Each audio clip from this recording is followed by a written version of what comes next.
साक्षी अनासने yes Marathi news मध्ये आपलं स्वागत। आता पाहूया एक स्पेशल रिपोर्ट। चांदवड येथील डॉक्टर श्याम पगार यांनी 1 जुलैपासून चांदवड गणूर चौफुली विश्रामगृह येथे कांदा क्रांती आंदोलन चालू केले असून यामध्ये अन्नत्याग आंदोलन केले आहे। नाशिक जिल्ह्यातील कांदा हे पीक प्रामुख्याने मोठ्या प्रमाणात घेतले जात असून मात्र शासनाच्या चुकीच्या निर्णयामुळे व बाजारमूल्यामुळे दरवेळेस होणाऱ्या चढउतारांमुळे शेतकऱ्यांचे मोठ्या प्रमाणात आर्थिक नुकसान होत आहे। डॉक्टर श्याम पगार यांनी शेतकरी हितासाठी कांदा क्रांती आंदोलन चालू केले असून गेल्या 2-3 दिवसापासून त्यांची प्रकृती खालावलेली आहे। प्रशासनातर्फे पोलीस विभाग, तहसीलदार व आरोग्य विभाग यांनी भेट देऊन डॉक्टर साहेबांची विचारपूस केली, परंतु ठोस असे आश्वासन काही दिले नाही।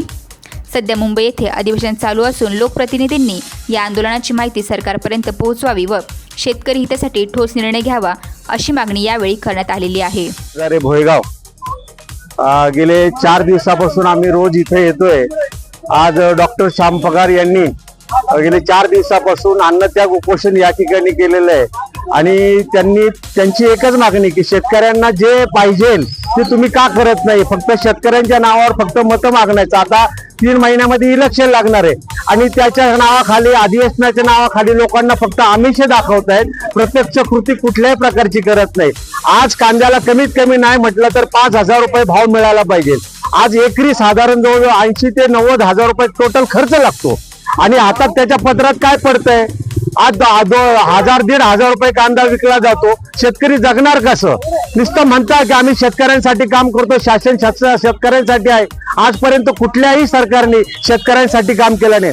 आज 4 दिवस झाले डॉक्टर साहेब या ठिकाणी अन्नत्याग करतायत, कुठला पालकमंत्री आला नाही, कृषी मंत्री या ठिकाणी आलेले नाही, शासनाचे मुख्यमंत्र्यांनी याची दखल घेतलेली नाही। फक्त प्रांत साहेब आले, स्थानिक लेवलला तहसीलदार आले आणि यांनी फक्त हा निर्णय फक्त घेतलाय, वरपर्यंत कळवलं, पण अजून कुठल्याही प्रकारे शासनाने दखल घेतली नाही। आणि मी शासनाला नम्र विनंती करतो, तातडीने जर तुम्ही ताबडतोब जर निर्णय नाही घेतला तर आम्हाला 2 दिवसामध्ये रस्ता रोको आंदोलन करावं लागेल। शासनाच्या तहसील कचेरीवरती आम्हाला कचेरी बंद पाडावं लागेल। हा शेवटचा आमचा निर्णय आहे। तेव्हा शेतकऱ्यांना अंत पाहू नका शेतकऱ्यांचा, हीच तुम्हाला आमची विनंती आहे। जय हिंद, जय महाराष्ट्र। मी वायगाव शाळेतील निवृत्तीने हरकत एक सर्वसाधारण शेतकरी असल्यामुळं मी जे अन्नत्याग उपोषण चालू आहे, या अन्नत्याग उपोषणाची पगारदारांनी जी दखल घेऊन राहिली शेतकऱ्यासाठी, ही दखल त्यांनी अगोदर शेतकऱ्याची जाणून घेतली अडीअडचण आणि नंतर उपोषणाला सुरुवात केली। आम्ही असं बघतोय का तालुका लेवलला त्यांची दखल घेण्यासाठी तहसीलदार येतात, प्रांत साहेब येतात, पण वरच्या लेवलची कोणीच येऊ नाही राहिली। याचा अर्थ त्यांना किंमत नाही का? म्हणजे शेतकऱ्याची किंमत कोणीच दखल घेऊ शकत नाही का? जे दखल घेत आहे त्यांची चेष्टा चालवली काय? यावरून असं दिसून येतं का शेतकऱ्याला पेटून उठावं लागत। शेतकरी पेटल्यानंतर शासन कुठलंही असू त्यांना सरळ जाणार नाही, हेच आम्ही सांगू इच्छितो। नमस्कार। आतापर्यंत दखल घेत नाही याचा अर्थ शेतकऱ्याची चेष्टा करतात काय? असं होतं। असं जर होत असेल तर शेतकरी पेटून उठल्याशिवाय राहणार नाही, परंतु मंत्री, महामंत्री, पदाधिकारी, कर्मचारी, वरिष्ठ अधिकारी असतील ते सुद्धा, त्यांचे सुद्धा वडील, आजे, पंजे कोणीतरी शेतकरीच असतात। शेतकऱ्याच्याच कष्टातून 2 रुपये मिळून शिक्षण घेऊन मोठे झाले, याचा विसर पडू द्यायला नाही पाहिजे। मंत्री असतील त्यांचे सुद्धा पूर्वज कोणीतरी शेतकरी असतील आणि बरेचसे मंत्री असे तर आम्ही शेतकरी म्हणून वागवतो, नुसते वावरणं वेगळं आणि प्रत्यक्षात शेतकऱ्यासाठी दखल घेणं वेगळं। पोपटपंची काहीच करू नये, त्यासाठी आमची इच्छा एवढीच आहे का शेतकऱ्यासाठी कुठलं तरी नुसतं हत्यार म्हणून शेतकऱ्याचं वापरू नका, तर त्यांच्यासाठी काहीतरी भरीव अधिवेशन चालूच आहे, भरीव काहीतरी योजना असल्या पाहिजे, तर त्यांना काहीतरी न्याय मिळू शकतो। कांदा आंदोलन बऱ्याच वेळेला झालं, आता अन्नत्याग आंदोलन करू राहिले। अन्नत्याग आंदोलन करताय 4था दिवस आहे।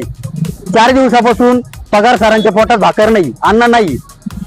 याची दखल जर नाही घेतली तर आम्ही निश्चितच रस्त्यावर उतरू, आंदोलनाची तयारी करू। या सर्वच गोष्टीला जबाबदार मंत्री असतील, महामंत्री असतील, मुख्यमंत्री असतील, कलेक्टर असतील, शासन जबाबदार असतील, याची शासनाने दखल घ्यावी हीच आम्हाला विनंती करायची. डॉक्टर श्री श्याम पगार यांचं स्वतःचं KRH हॉस्पिटल आहे नाशिकला. स्वतः किडनी रोग तज्ज्ञ आहे, पण एक कर्मभूमी आणि जन्मभूमी ही चांदवड तालुक्यातील असल्यामुळे दत्ताचे शिंगवे येथील शेतकऱ्यांचे जे प्रश्न आहे त्यांना प्रामुख्याने माहीत झाले. महिन्यातून त्यांचे 4-5 चक्कर शेतावर असतात. स्वतः शेतकरी आहे. तसं बघितलं तर त्यांना काही गरज नाही, ते वेल सेटल झालेले. पण शेतकऱ्यांच्या ज्या व्यथा आहे, जी तळमळ आहे आणि शेतकऱ्याच्या जे उत्पादन घेतलं जातं त्याला भाव नसतो, हे डॉक्टरांनी अगदी जवळून बघितलंय आणि त्यांच्यामध्ये ती तळमळ होती. त्यांनी यावर पूर्ण अभ्यास केला, कांद्यावर जे उत्पादन असेल त्याच्यावर, आणि मग त्यांनी तो अभ्यास करूनच आज जे अन्नत्यागाचं जे उपोषण त्यांनी चालू केलं 1 तारखेपासून, कृषी दिनापासून, तर त्या उपोषणाचा अर्थ एवढाच आहे की माझे जे शेतकरी आहे, जे मग त्यांचे वडील असतील, बांधव असतील, या सगळ्या शेतकऱ्यांचं जे सरकारचं जे धोरण आहे आजच्या स्थितीचं, जे निर्यात मूल्य वाढवलेलं आहे, निर्यात बंदी केलेली आहे, शेतकऱ्यांच्या मालाला जो भाव मिळत नाही, जो कांदा हा प्रामुख्याने चांदवड तालुक्याचं पीक आहे त्याला भाव मिळत नाही आणि त्याची दखल शासन घेत नाही. आता अधिवेशन चालू आहे, त्या अधिवेशनात पण काही मुद्दे नाहीत आणि संसदेत पण अमोल कोल्हे असतील यांनी प्रश्न मांडले आहेत, पण त्या प्रश्नांवर पण शासन दखल घेत नाही. अजूनही निर्यात बंदी उठवली नाही. आता उन्हाळ कांदा भरपूर प्रमाणात पडलेला आहे, साठवलेला आहे, त्याला पण भाव मिळत नाही आणि त्या अनुषंगाने डॉक्टरांनी त्यांचे अर्थात प्रकृती आता 4 दिवसापासून अन्नाचा त्याग आहे, प्रकृती पण चिंताजनक आहे. पाहिजे तशी फक्त स्थानिक लेवलला दखल घेतली जाते, तहसीलदार किंवा कोणी प्रांत असेल त्यांनी, पण आज कलेक्टर ऑफिस असेल किंवा शासन असेल, राज्य सरकार असेल, केंद्र सरकार असेल, त्यांनी याच्यामध्ये लक्ष घालून यावर लवकर तोडगा काढला पाहिजे. आणि त्यांचा असा मानस आहे, सर्व शेतकऱ्यांचा असा मानस आहे, ज्यांनी पाठिंबा दिलेला आहे आज, त्या शेतकऱ्यांचं असं म्हणणं आहे की हा अन्नत्याग हा जे उपोषण आहे, जर सरकारने याची दखल घेतली नाही तर निश्चितच हे आमरून उपोषण केलं जाईल. भविष्यामध्ये रास्ता रोको केले जातील. सर्व शेतकरी बांधव या मितीला चिडलेला आहे आणि एक उच्च विभूषित, एक उच्च शिक्षित नेतृत्व आज खास शेतकऱ्यांसाठी पुढे आलेलं आहे. त्यांचा स्वार्थ याच्यात काहीच नाहीये, फक्त एक अभ्यासू कोणीतरी शेतकऱ्यांची दखल घेऊन वरती जायला पाहिजे. त्या अनुषंगाने आज डॉक्टर इथं उपोषणाला बसलेला आहे. आज खरं तर शेवटचा दिवस आहे, पण त्यांची इच्छा नाही, कारण अजून शासन स्तरावर राज्य सरकारने, केंद्र सरकारने याची दखल घेतलेली नाही. त्यांचा मानस आहे माझ्या तब्येतीचं काही हो, पण माझ्या प्रश्नाचं उत्तर जेव्हा शेतकऱ्यांना न्याय मिळेल तेव्हाच मी माझं आंदोलन, उपोषण मागे घेईल, अशी त्यांची प्रामाणिक इच्छा आहे. तरी सरकारला माझा प्रामुख्याने त्यांची प्रकृती चिंताजनक होऊ नये, शेतकरी बांधवांचा अंत पाहू नये, ही माझी प्रामाणिक इच्छा आहे. सर्व शेतकऱ्यांची इच्छा आहे, त्याची दखल घेण्यात यावी, हीच प्रामाणिक इच्छा आहे. धन्यवाद. 1 जुलैपासून आपण कांदा क्रांती आंदोलन जे सुरू केलेलं आहे त्यामध्ये आपण अन्नत्याग केलेला आहे. तर पर्टिक्युलरली ही करण्यापाठीमागचं जे कारण आहे त्याच्यासाठी आमच्या काही मागण्या आहेत. त्याच्या मागण्या अशा आहेत की 2,500 प्रति क्विंटल कांद्याला हमी भाव हा मिळालाच पाहिजे. 4,000 प्रति क्विंटलच्या खाली निर्यात शुल्क आकारायला नको अशी आमची मागणी आहे. तसेच 5,000 प्रति क्विंटलच्या वर तुम्ही निर्यात बंदी करू शकता, पण ती पण टप्प्याटप्प्याने करावी. आणि 7,000 प्रति क्विंटलच्या वर गेल्यानंतर पूर्ण निर्यात बंदी पण करू शकतात. पण जर त्याच्यानंतर भाव पडले तर त्यानंतर तो 20% जास्त जर भाव पडले तर ती निर्यात बंदी तुम्ही उठवली पाहिजे. कांदा हे जे पीक आहे ते 4 महिन्याचं पीक आहे. तुम्ही 4-4 महिने जर कांद्याची निर्यात बंद ठेवतात, म्हणजे जे बाळ जन्माला नाही आलं त्यालाच तुम्ही मारून टाकतात, ही गोष्ट आम्हाला पटत नाही. कांदा हा आमच्या नाशिक जिल्ह्यामध्ये सर्वात महत्वाचा आहे. आम्ही कांदा नाही सोनं पिकवतो, पण त्याच्या बदल्यात मध्ये आम्हाला साधं चांदीचा पण भाव मिळत नाही, म्हणजे ते लोखंडाच्या पेक्षा सुद्धा कमी किमतीमध्ये आम्हाला विकावं लागतं. ही आमची शोकांतिका आहे. म्हणून कांदा ह्या पिकाला योग्य हमी भाव मिळाला पाहिजे, ही आमची मागणी आहे. मला असं सांगायचं आहे तुम्हाला सगळ्यांना की जेव्हा किरकोळ 50 रुपयाने जेव्हा एखादा कांदा विकला जातो, 50 रुपये किलोने जेव्हा कांदा विकला जातो, तर ऍक्च्युली तो कांदा नाही विकला जात, तर आमच्या शेतकऱ्यांचं रक्त विकलं जातं असं म्हणायला काही हरकत नाही. कारण ह्या सर्व गोष्टी महत्वाच्या आहे, या सर्व जनतेपर्यंत पण पोहोचल्या पाहिजे. तर आणि जर समजा शासनाला असं वाटतं की आमची पण इच्छा आहे की गोरगरिबांना तो मिळाला पाहिजे, गरीब जनतेला कांदा हा मिळालाच पाहिजे खाण्यासाठी, त्यासाठी त्यांनी तो रेशनच्या दुकानात द्यावा. त्यासाठी जर समजा एखादा मोठा व्यक्ती आहे, समजा तुम्ही माझंच उदाहरण घेतलं, मी एक डॉक्टर आहे, तर एखादा डॉक्टर तो कांदा विकत घेऊ शकतो थोड्याशा 60, 70, 80 रुपये किलोने. त्यासाठी तो कांद्याचा भाव पाडण्याची किंवा कमी करण्याची काय आवश्यकता आहे? जर तसं नाही केलं तर शेतकऱ्यांनाही त्यांचा हमी भाव मिळेल किंवा शेतकऱ्यांच्या खिशामध्ये 2 पैसे जातील आणि त्यामुळे एक वेळेस अर्थकारण सुधारण्यासच मदत होईल. जोपर्यंत गोरगरीब शेतकऱ्यांच्या खिशामध्ये 70% आपण लोक म्हणतो की शेतकरी आहेत, त्या शेतकऱ्यांच्या खिशामध्ये जोपर्यंत पैसे जाणार नाही तोपर्यंत हे अर्थकारण फिरेल कसं? जर मला असं वाटतंय की ग्रामीण भागामधून जर अर्थकारण फिरायचं असेल तर शेतकऱ्यांना हा न्याय मिळाला पाहिजे, हमी भाव मिळाला पाहिजे. बऱ्याच वेळा असं म्हटलं जातं की खूप मोठ्या प्रमाणात आवक होते, पण आवक जरी झाली तर तुम्ही जर तुमच्याकडे सध्या उत्पन्न जास्त झालं तर तुम्ही काय कराल? ते तुम्ही जास्त विकण्याचा प्रयत्न कराल, त्याची तुम्ही निर्यात करायचा प्रयत्न कराल. पण आमचा जो अभ्यास आहे तर त्या अभ्यासानुसार आतापर्यंत भारत देशाने कधीच 10%च्या वर निर्यात बाहेर केलेली नाही. मग जर असं असेल तर निर्यात वाढवून मला असं वाटतं की शेतकऱ्यांना हमी भाव दिला जाऊ शकतो. त्यासाठी काही धोरणं घेतली जाऊ शकतात. पण गेले 4 दिवस झाले शासनाकडनं, मान्य आहे की तहसीलदार साहेब किंवा इथले PI साहेब येऊन गेलेत, पण शासन दरबारातून आम्हाला हवी तशी त्याची दखल घेतली गेलेली नाहीये.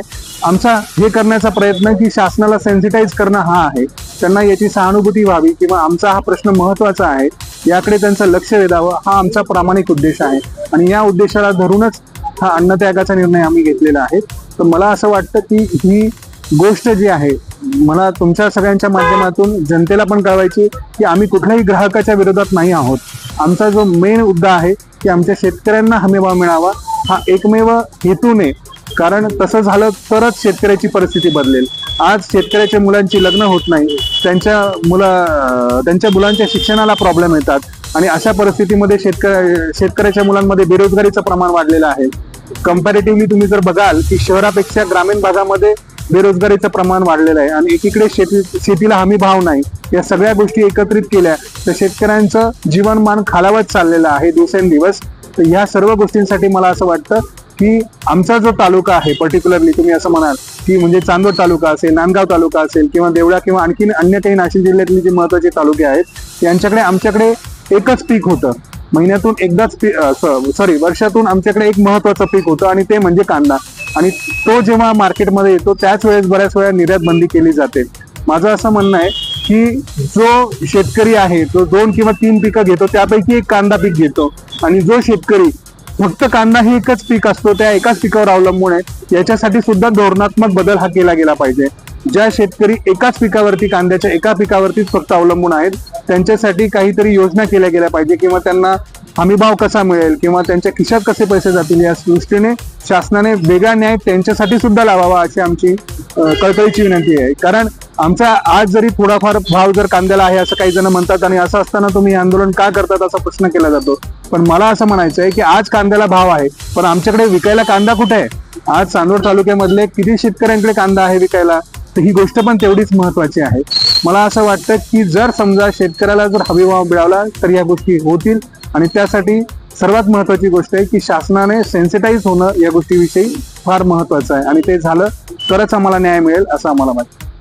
लोकप्रतिनिधींतर्फे कोणी आलं होतं भेटायला? लोकप्रतिनिधींपर्वे स्थानिक स्तरावरचे लोकप्रतिनिधी इथे आले होते, पण बाकी काही लोकप्रतिनिधी माझ्यामध्ये अधिवेशन चालू आहे तर आमची अशी पण मागणी आहे की जे काही लोकप्रतिनिधी असतील त्यांनी अधिवेशनामध्ये आमचे हे मुद्दे मांडावे, काही लक्षवेधी योजना लक्षवेधी सूचना त्यासाठी दिल्या जाव्यात जेणेकरून आम्हाला पण एक त्याचा एक दिलासा मिळेल असं आम्हाला वाटतं. येस मराठीसाठी धनंजय पाटील, चांदवड. अशाच प्रकारच्या ताज्या घडामोडींसाठी yes Marathi news YouTube channel share करा, सबस्क्राईब करा, लाईक करा आणि पाहत राहा येस मराठी न्यूज.